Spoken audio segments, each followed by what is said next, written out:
profoundly humbled by your kind words.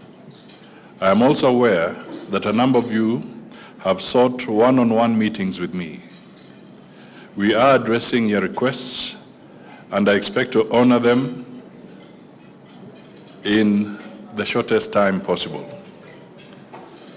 To respond efficiently to your requests, I intend to make use of established structures, including your regional deans and groupings, to address your concerns.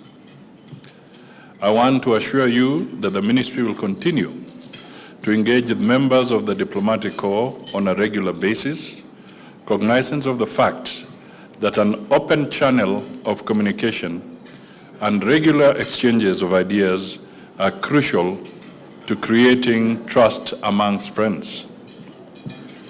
Indeed, Kenya is fortunate to host a large and truly cosmopolitan diplomatic community.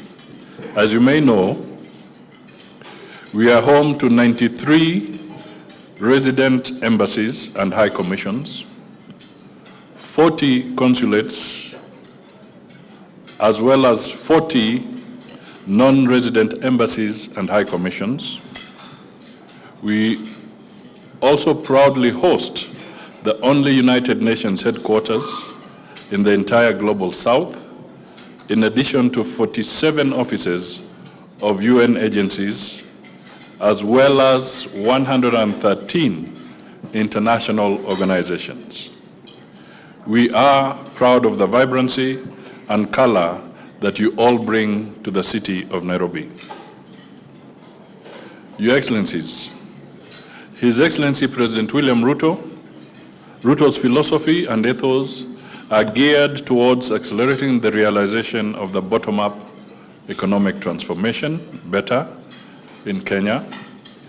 His Excellency the President is keen on partnerships that will empower Kenyans, particularly those at the bottom of the socioeconomic ladder.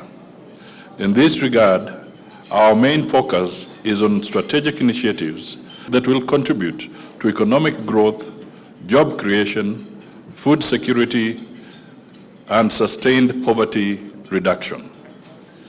These include agriculture, universal health, industrialization, promotion of micro, small, and medium-sized businesses, and the digital economy, among other initiatives aimed at improving the living conditions of all Kenyans.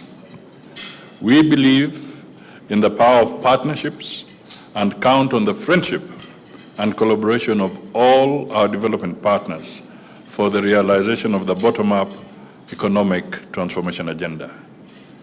Indeed, when we collaborate with others, we can achieve so much more. This is consistent with the Swahili saying, umoja ni nguvu, utengano ni udhaifu, which simply means that unity is strength. Kenya has greatly invested in her bilateral relationships and partnerships. Our bilateral relations are founded on historical ties, strong friendships, common values, and a shared desire for socio-economic progress. I can assure you that we all value all of our bilateral relationships and are eager to further strengthen ties with partners from Africa, Asia and Australasia, Europe, the Americas and Latin America, and the Middle East, in a number of mutually beneficial sectors that we have identified and are already working on.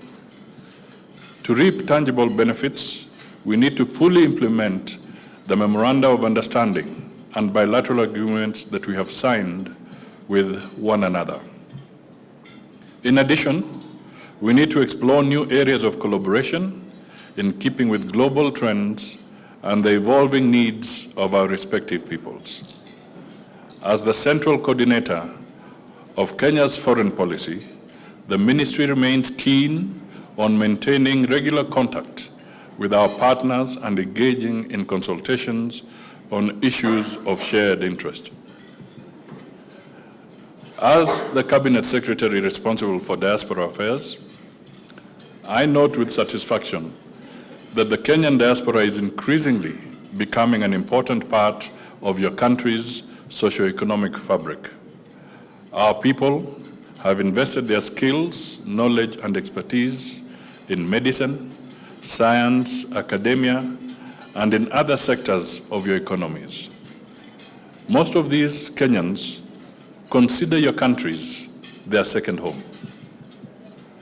Accordingly, and in order to advance beneficial people-to-people interactions, as well as promote trade and investment between our countries, we will continue to engage with you bilaterally on the issue of restrictive visa regimes and regulations, as well as other administrative limitations that might hamper positive and safer mobility.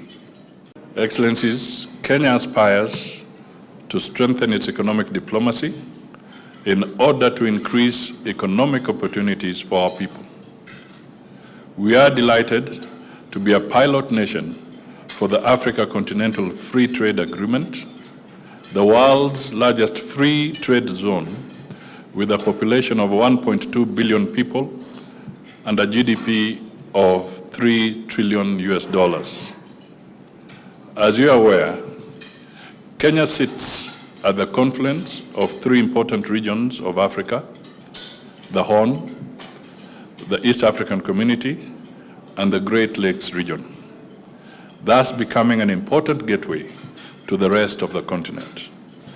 I appeal to investors from your countries to take advantage of Kenya's strategic geopolitical positioning, our macroeconomic stability, as well as the country's progressive economy for mutual prosperity and growth.